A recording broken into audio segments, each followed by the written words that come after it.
ભરૂચ જિલ્લા પંચાયત ચૂંટણીને લઈ રાજકીય માહોલ ગરમાયો છે।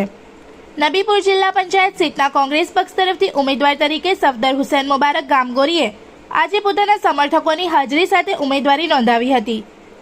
ઉમેદવારી નોંધાવવા માટે સફદર હુસૈન મુબારક ગામગોરી પોતાના સમર્થકો સાથે કચેરીએ પહોંચ્યા હતા, જ્યાં કોંગ્રેસના કાર્યકરો અને ટેકેદારોમાં ખાસ ઉત્સાહ જોવા મળ્યો હતો। કોંગ્રેસ પાર્ટી પ્રજાના હિત માટે કામ કરે છે અને હું પણ નબીપુર જિલ્લા પંચાયત વિસ્તારના વિકાસ માટે પ્રતિબદ્ધ છું, એમ તેમણે જણાવ્યું હતું। આ પ્રસંગે કોંગ્રેસના આગેવાનો અને કાર્યકરો ઉપસ્થિત રહ્યા હતા। ઉમેદવારી નોંધાવવાની પ્રક્રિયા શાંતિપૂર્ણ માહોલમાં પૂર્ણ થઈ હતી અને હવે ચૂંટણી પ્રચાર માટે તૈયારીઓ તેજ થઈ ગઈ છે।